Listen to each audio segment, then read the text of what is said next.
Hello, welcome to Math for All, where we try to make math creative, curious, and inclusive for everyone. I'm Molly Vokey. And I'm Heidi Subnani. Thank you so much for joining us tonight. We're really excited to be able to speak with our friend Dani Fry, who we've actually met in person before we interviewed them, which is or interviewed her. So that's not always the case. But you can find us and more about us on Blue Sky. At Math for All Blue Sky Social, at our Math for All YouTube channel, or our Facebook page. And we would love to continue the conversation in those spaces. You can also find out about us at our website, mathforall.us. Yes, and I am prepared for this part. And feel free to take a look for our book, where we have activators to help kids start thinking about fractions, decimals, and integers. All right, we are going to be talking about how to create better problem solvers today. And who doesn't need that? Because we don't have any problems in the world to solve, so we better start getting our kids to be good problem solvers. So we're so lucky to talk to Dani Fry today. Dani Fry is currently an elementary math curriculum coordinator in a large school district in Texas. Dani has published many articles about mathematics instruction for Edutopia, with a focus on positive feedback in the mathematics classroom, professional learning through lab site implementation, and small group instruction.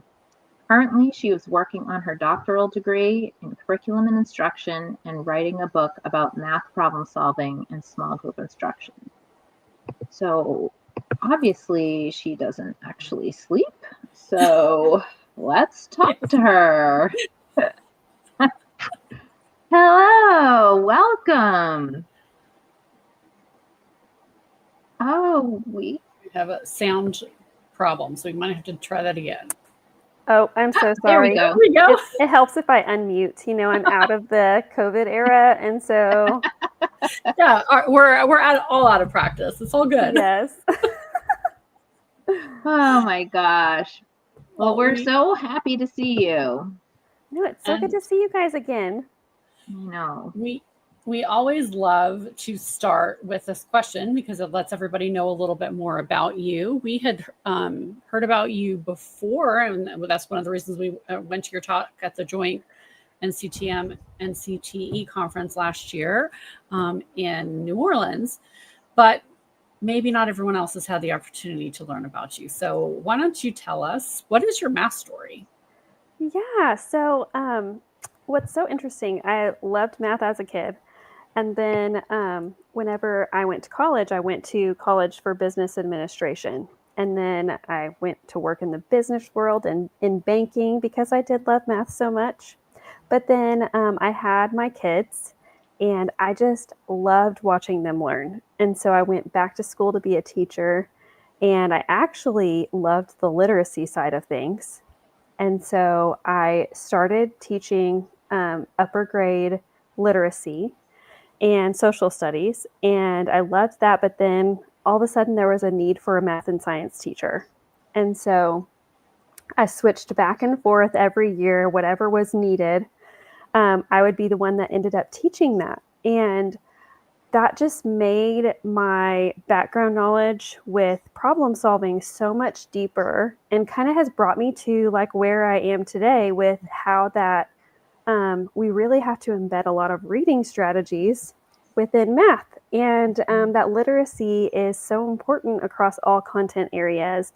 And so now I'm a math coordinator. I've been in this position for 5 years. And so it's been an interesting journey, like starting with problem solving data and like really trying to problem solve that in a large district and figure out like what is it that teachers need in order to be successful with students, and what do we need to be exposing our students to, and preparing our teachers for being able to create these problem solvers that, like you said, that is a skill that we need in the world today, all over.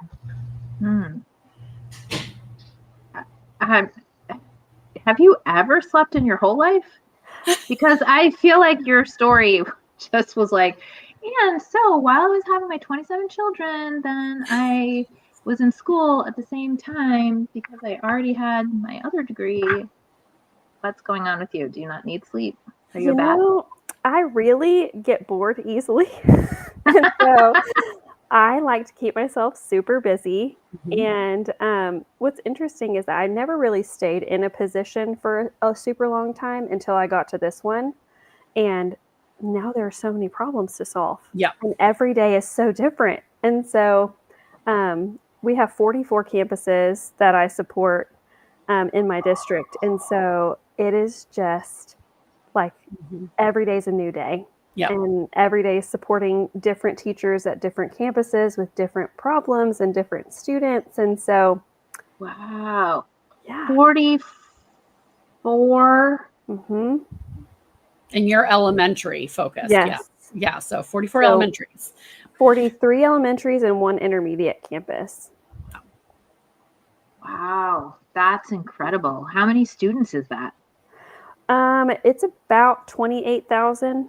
A few thousand teachers. We don't even have, that's like several towns, including Boston. Like 20 towns in our Yeah. in our state, the greater Boston area.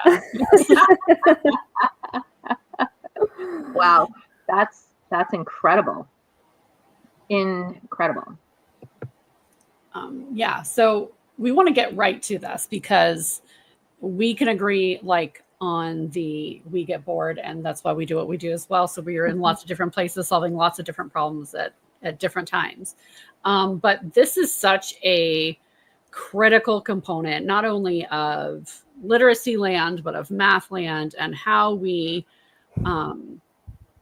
give students access, but also that idea of the strategies to think about complex problem solving and like not have it be like spoon-fed step, like this is over like, scaffolded. actually still get to think about it. So can you talk about kind of what is needed in order to set up that kind of practice versus like just circle keywords, for example?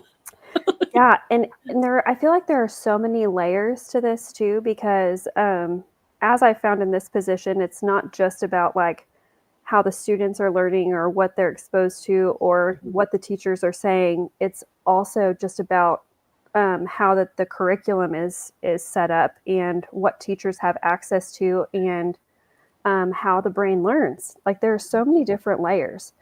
And so my book is about how to embed reading strategies within problem solving, and there's a progression to that. And so there's so much deep thinking work that happens before kids ever should be solving. And so you really want to take them through like visualizing the problem. What's happening in your mind? Who are the characters? What are they doing? Why do you think they're doing that? And have them use all those great thinking and reading comprehension skills that they're developing in their literacy classroom. But then also thinking about the next step would be, and I think this is the key to the bridge between reading and math, is using those math models and really thinking about, okay, if this problem is about distance or about a race, like the model that makes sense would be a number line or a bar model. And so like really thinking about, we're not teaching kids all of these different models so that they can choose just the one that's their favorite. It's so that they can match what they're seeing in their mind and offload it from their working memory and put it on paper.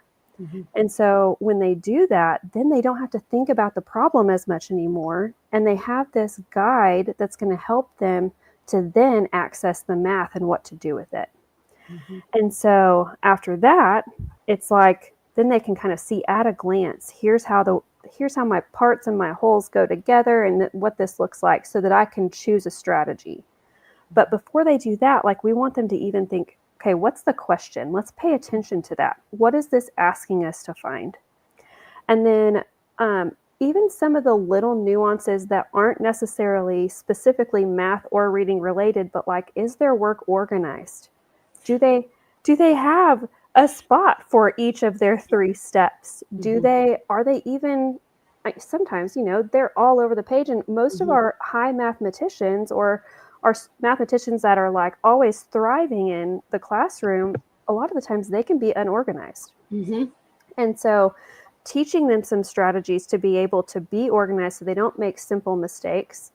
And then going beyond that, that every kid also needs to be able to communicate about their thinking and be able to slow down their mind and explain exactly what they did to solve, and not just saying, I'm right because I'm right, or I'm right because I added, but being able to say, the problem told me this scenario, and so that's why I saw groups of this, and that's why that I'm new to multiply, and really explaining with good vocabulary what's happening in the problem. And so that's kind of the layer of just the progression of things, and helping kids understand that there's a lot of thinking, then the solving, then thinking afterwards as well, and that recontextualization back into the problem. But from a teacher perspective, it's knowing how to do that, because, I was a 5th grade teacher for most of my time, a 3rd and a 5th grade teacher, and I was departmentalized all of those years. And so I was lucky in that I was switched back and forth. I don't know if at the time I thought it was lucky, but I was switched back and forth to where that I was able to make those connections for kids and understand what teaching deep reading skills looks like, and how to really pay attention, and even taking notes as you read, and being able to, like, one of my favorite things to tell kids, can you reread that? And from the teacher perspective too, we have a lot of teachers who, because of the nature of teachers and how amazing of people they are, they want to help kids, and they help too much. And so it's really getting kids to productively struggle, and helping teachers to see the benefit of what that looks like, and how much that they're going to feel so much gratification from their student success, and their students are going to feel so much more confident, and then they'll be able to do it away from their teachers as well. But the teacher preparation programs right now, I mean, we're not teaching teachers how to teach math.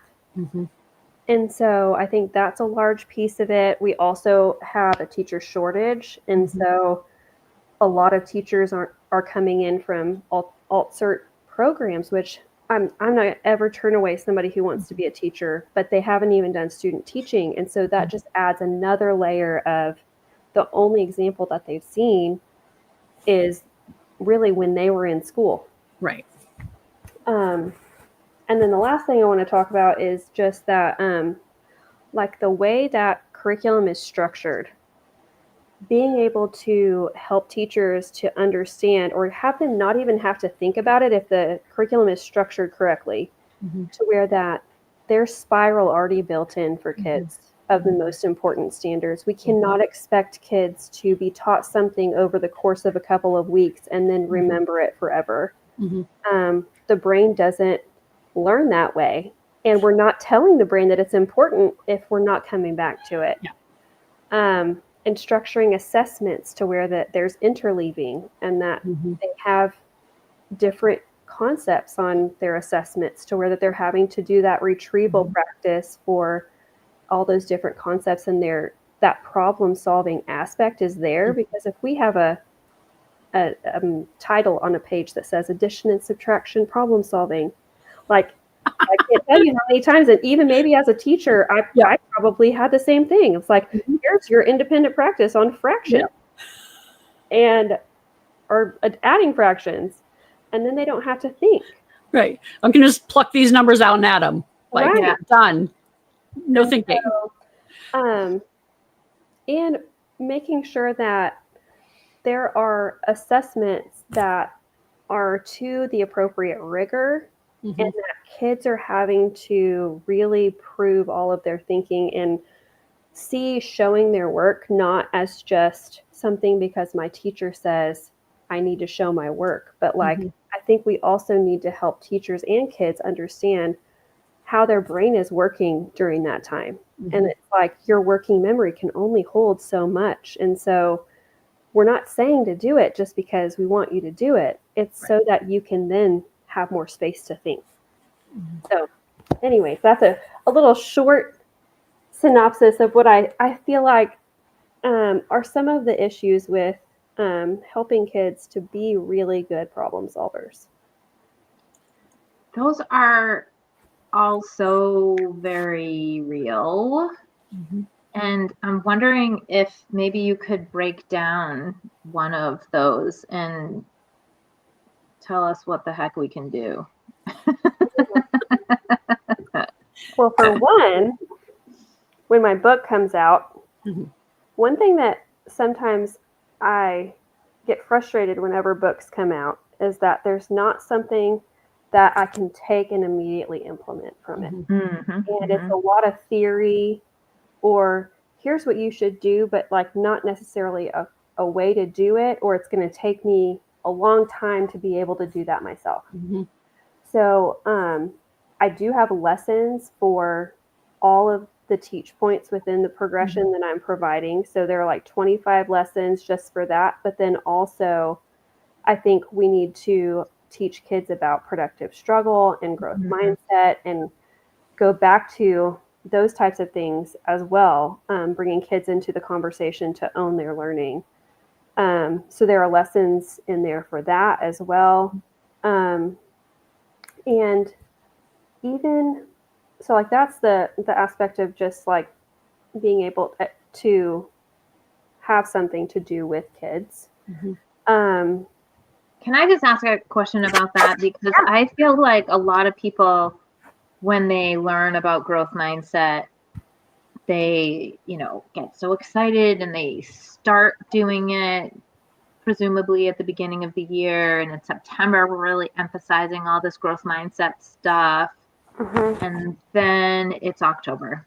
And then now we have to teach real math kind of thing, right? And so I'm just thinking about the lessons that you were talking about. Do you have a way in which you feel that it's built into a lesson so that it's more ongoing work versus, oh, we'll remember that in September, we talked about that kind of thing?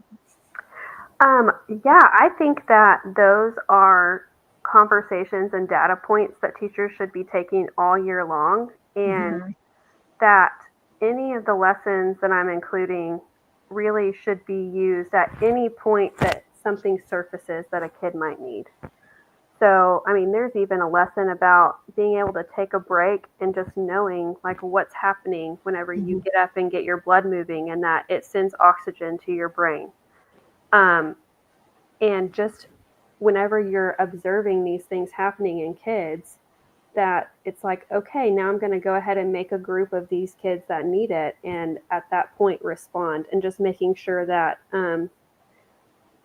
I think the best data that you can have is student work.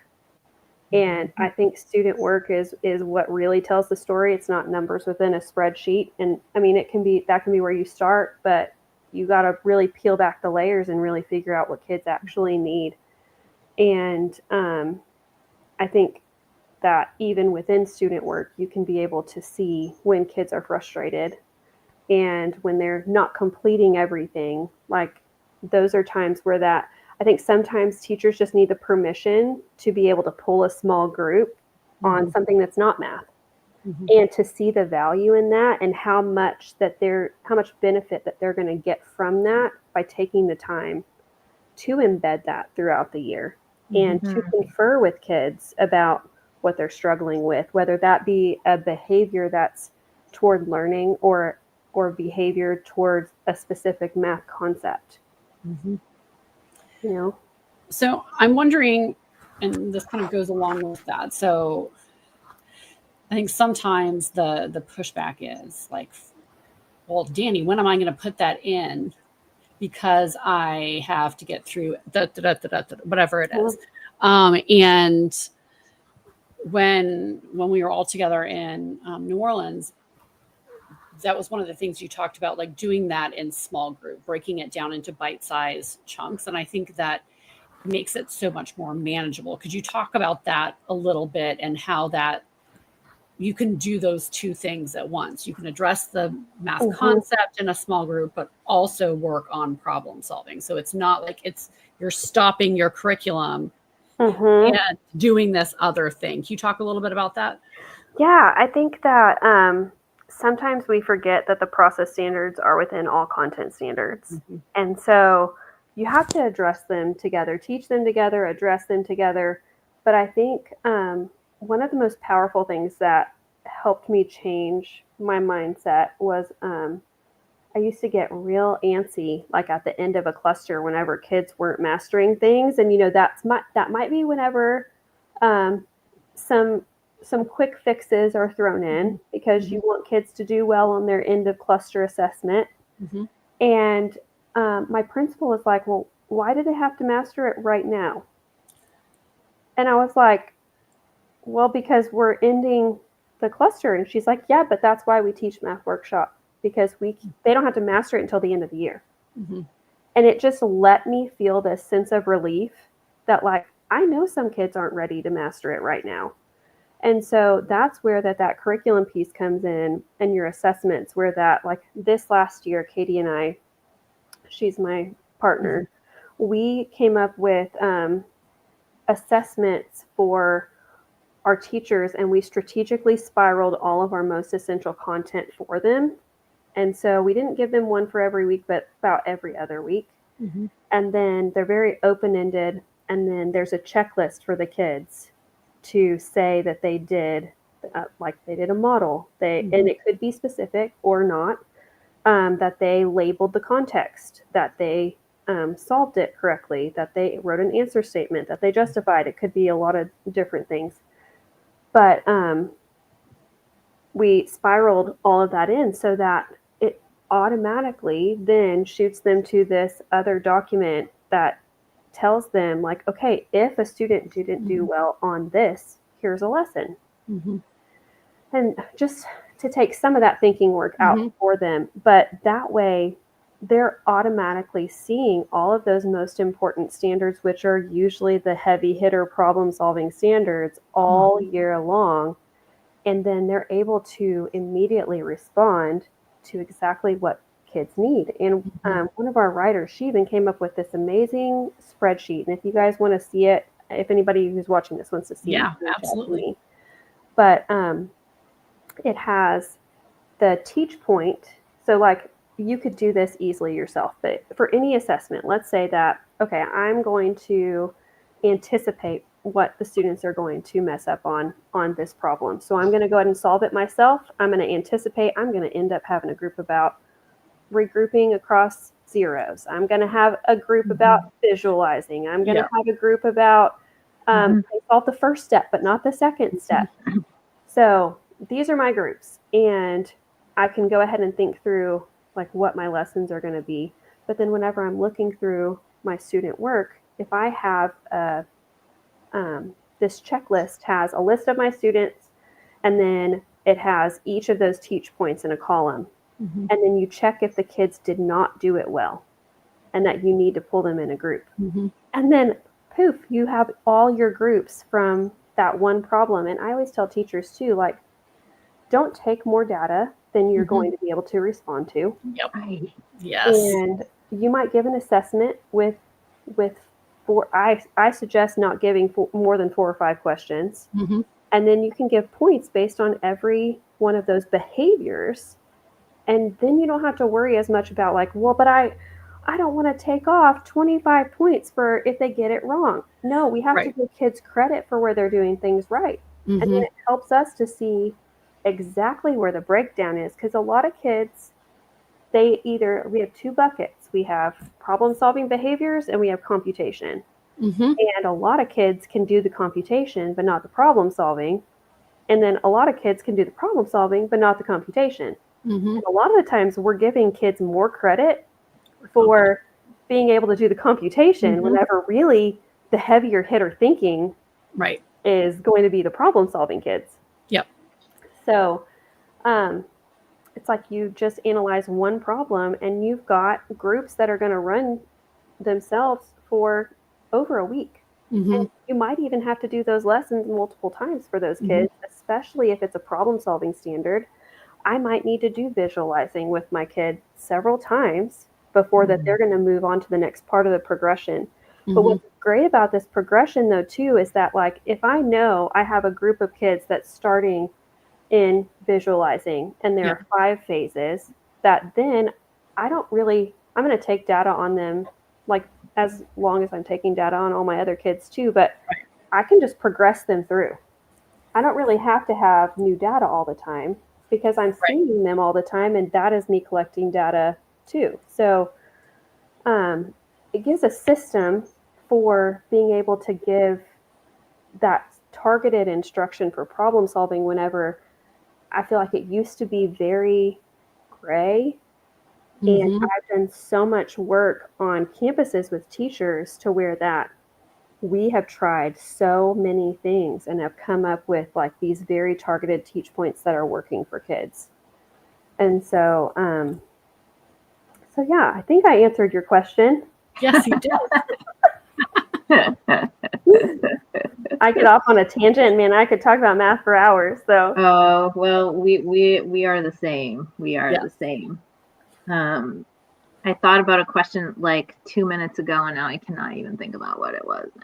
So I'm going back right now. Yeah. Sorry, Heidi, go with your No. question. But I feel like I've been going back in time. Heidi and I were just actually talking today about going back to stations and really honing in, doing small group work, teachers pulling kids, and it seems that there is no better way to be able to give kids what they need unless you are able to meet with them on the regular.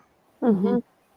Yeah. I mean, and there's like different opportunities to do different things. And I think people sometimes will get stuck in a particular pedagogical model or way of doing and throw out everything that we also know has worked in the past. Mhm. So it's like thinking about like, okay, there is still a time for some really targeted work with students around what they need at that moment. That's going to then allow them to like have those access points. And yes, we may like want to start with really low floor, high ceiling, but how quickly you like students are moving through that, sometimes you just need a little bit more time or a little bit more access to continue along on that ride. And so I think that that is such an important piece of it.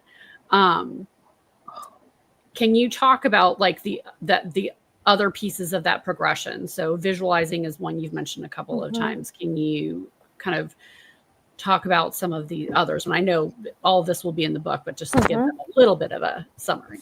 Yeah. And so then the next one is all about representing their visualization. And so it could be like I'm a huge believer in, I mean, most of the time, part whole or strip diagram is going to be the way to go and the way to see the relationship and the problem and an entry point for a lot of different ways to solve. So there's a lesson that's specifically about part whole or strip diagram. There are lessons even just about, there's one about just labeling the context. So often kids just write down the numbers and they don't know what they mean. And you can ask them, but 28 what? And they're like, 28, 28. And they can't tell you what it is. Right. So just practice doing that. Huge, because like 28 feet that you're then having to convert to inches, or inches that you're having to convert into feet for the second part of the problem is a whole different thing than I have 28 pieces of candy. Yeah. You know what's interesting? I was talking about this week at some point, and we were talking about labels and this very thing in a middle school, and they were saying in our state testing there are many spots where they don't put the label. The label is there for them already. So they have to put in just the number. Yeah. I was like, wait, what? Yeah. And I don't ever get to see our state testing as it's taking place. So I thought that was kind of eye-opening. Yeah. And so there's a lesson about turning the question into an answer statement, because that is huge, about just understanding if you're answering the right thing. Yeah. Right.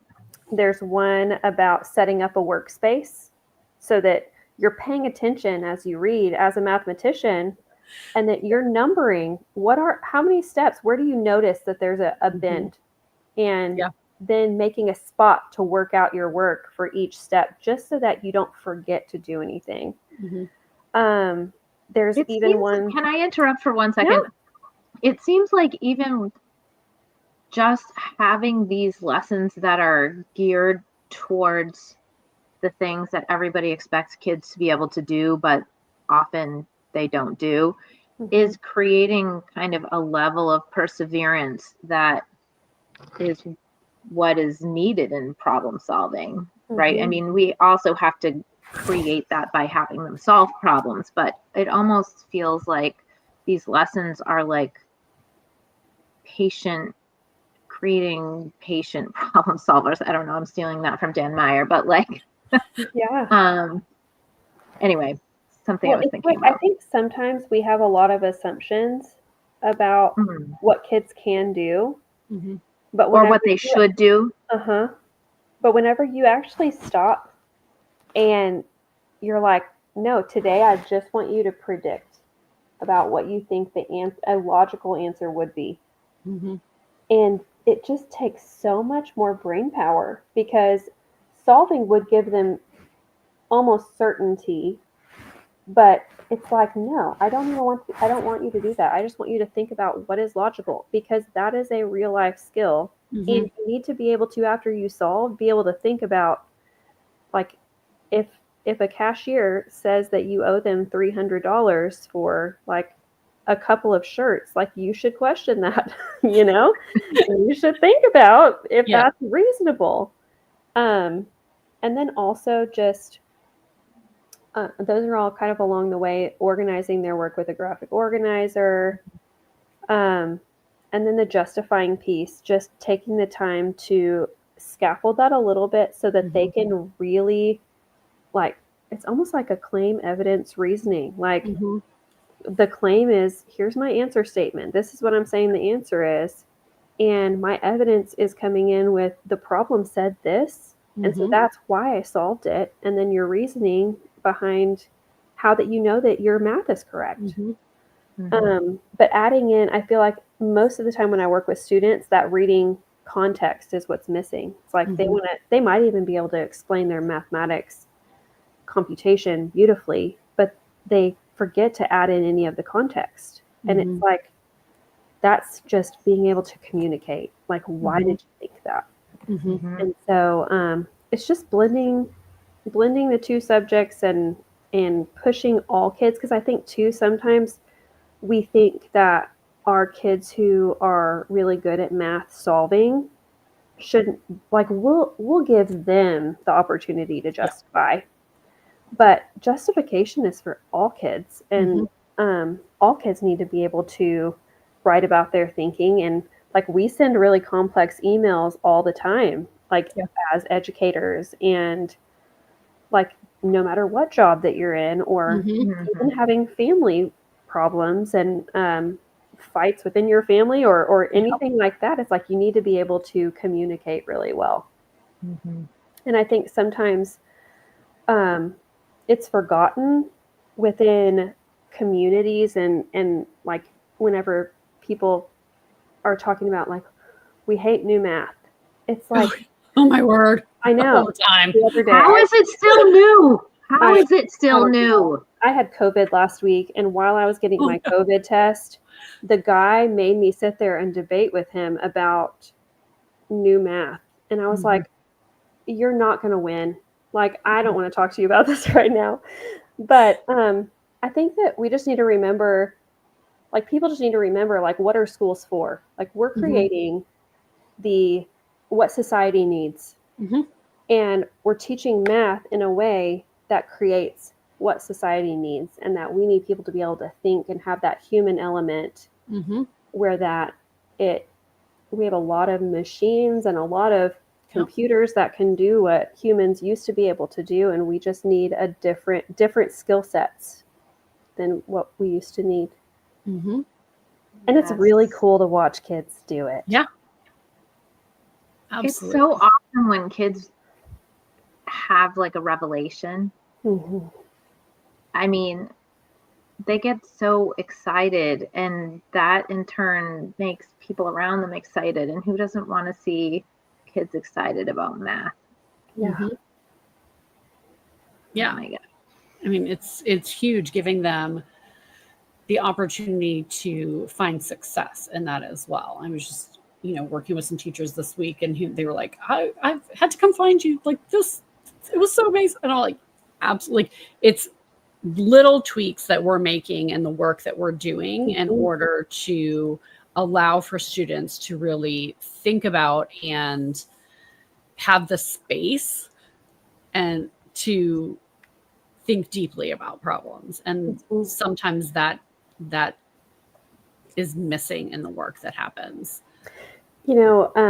Last year I was working with a campus, and they had done so much work around small group instruction, and we were doing learning walks, and the teachers were delivering beautiful lessons, and we just weren't seeing changes in the data. And so we noticed that the teachers were doing a lot of talking during their lessons. And so I was like, what if we come up with like a wait time protocol? And so we had every teacher video themselves, and they had to scribe all of the things they said, all the things the student said, who did the thinking, and should they have given more wait time. Mm-hmm. And if they did ask a question that was leading, they had to pick a different question that they would ask next time. Mm-hmm. After doing that, and nobody else watched their videos, they just had to turn in a reflection, and then they had to like say if they needed the instructional coach to give them more support. It totally turned everything around. Mm-hmm. It was just crazy. And now the teachers they just talk all the time about how that now kids are able to do the thinking on their own, and they just didn't think that kids Wow. were going to be able to do it, Mm-hmm.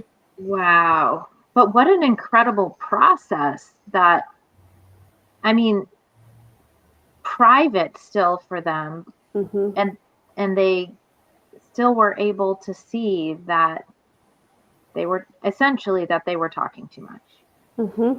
I'm guessing, right? Because Yeah. that's how it is most of the time. Or We're and doing all the telling.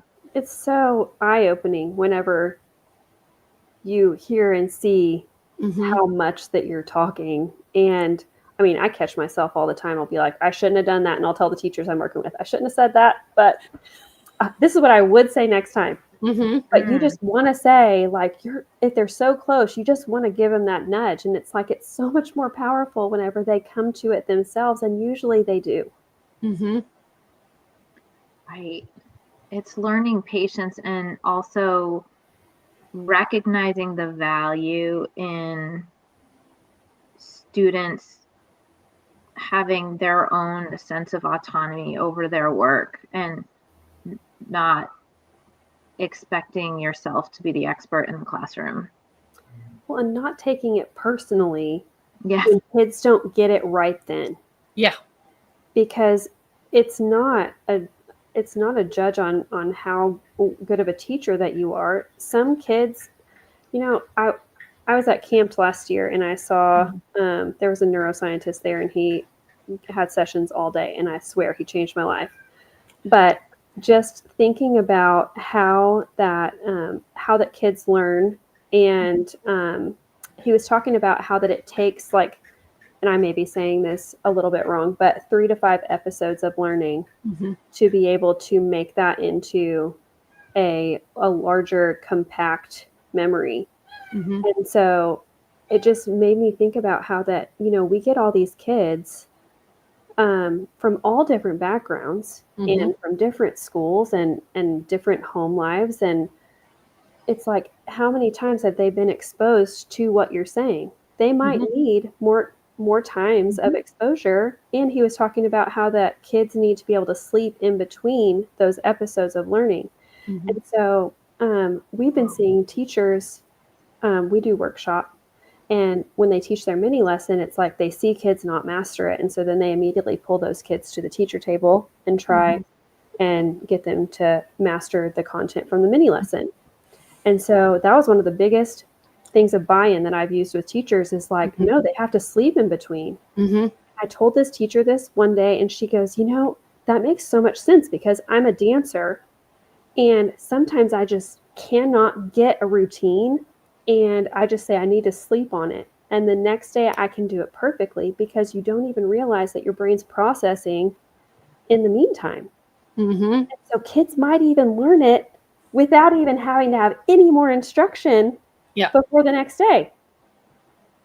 And so, yeah, there are just so many, like you were saying, just little tweaks.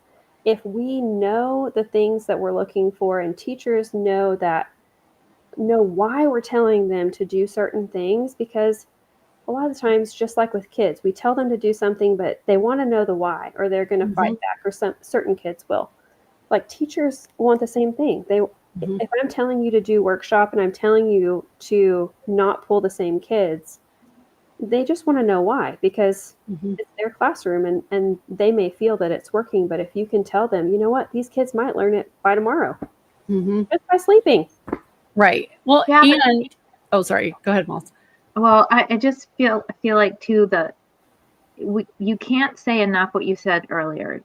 You have the entire year for kids to master all of the content. And is it harder for you to go back and include that content later on? Maybe, but isn't it worth it? Like it's your job to be able to get it done by the end of the year. So you have the whole year. And that's a really hard pill to swallow for teachers, I think, because I've said it so many times in different PDs, and they kind of sometimes they look at you like, when am I going to be done with this unit? Yeah.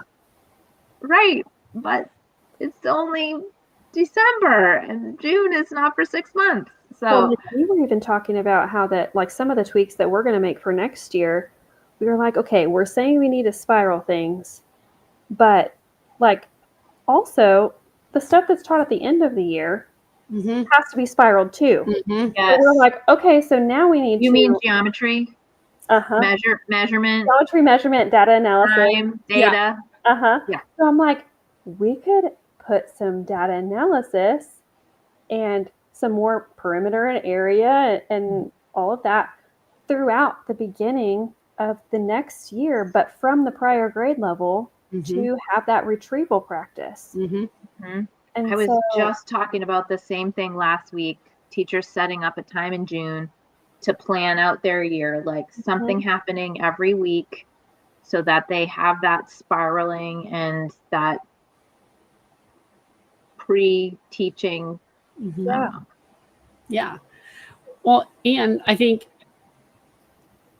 sometimes, like, even if teachers are okay with it, and like, I'm probably going to step on a whole bunch of toes right now, but like, administrators have to be okay with this as well. So we Oh, yeah. can't write goals that students will be able to, with 85% accuracy by the end of this class, do whatever it is that I've just introduced at the beginning of class. And then they problem solve. Like, that is not a reasonable ask for both teachers and students if we really are using brain science to drive the kinds of thinking that we're doing, right? We're not bridging what happened before. We're not showing how that's connected to what we're doing now. If we are writing those types of students will be able to statements, and tying a specific percentage or a number to that. Like, that's not a true reflection of the types of learning that happens And I with think children. that goes back to also just keeping our administrators as learners Mm-hmm. and keeping them in the know of what we're doing and why. Yep. And helping to educate them about best practices, because a lot of the time they've been in their job and their role for a long time, and what they're learning about is probably leadership and managing people and dealing with all of these things that they have to deal with, that their job is really hard, but it's also a learning organization. And we have to make sure that kids learn. And so we have to make sure that they understand what are those high leverage things that teachers need to be doing and what does it look like. Yeah. We're very lucky in our district that we have an instructional coach at every campus. And they're kind of our avenue toward that a lot of the time. I mean, we still get time in front of our administrators too. We're very lucky. But yeah, it's like our instructional coaches are kind of our liaison between the district and each campus, especially because we have so many campuses.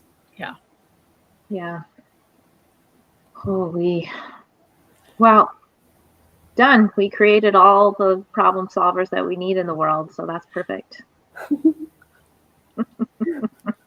I think we're going to. Yeah. Well, I'm anxious for your book to come out, so that's super exciting. Super exciting. But so why don't you tell our listeners how they can learn more about you? I am on X. I mean, I think you have my handle. You can contact me there. I also have a website. It's right there, DaniFryMath.com. Also, I will be at the joint conference again this year, presenting in Chicago for the NCTE conference. I'll be at Camped in Texas. So I hope that I just love learning more about what other people think about problem solving and what's working for them, what's not working for them. So anytime anybody wants to have a conversation about it, like, reach out. I'm happy to listen and to problem solve with you. Great. Well, thank you for your book spending will some be time out with us. Oh, with that's Rutledge this year. Yes. 2025 sometime. So watch for that as well. Yes, and I will be done with my doctorate this year. Woohoo! God bless you. So close. Yeah. Amazing. It's, like, once it's done. Yeah, I know. Right. I'm so close though, and I'm like getting senioritis. Oh, yeah. It's like I had far too many years of first day of school for grade 27 or whatever exactly. it was. Thank you guys so much for having me. Thanks so much for spending time with us, and we'll see you in person at camp. Yay! All right. Oh, I love that. Yeah. I love that she's picked out all the things. We talk about all of those things, right? We have strategies for all of those things, but she's putting it like all together. Yes. I love it. I love it. I love it. I love it. All right. Well, next time we're going to be talking a couple weeks from now, March 27th, we're going to be talking to Marion Dingle. That will be an amazing conversation. And you can find our book at Didex if you should be interested in some activators. And until then, we hope you keep math creative, curious, and inclusive for everyone. Have a great night. Bye.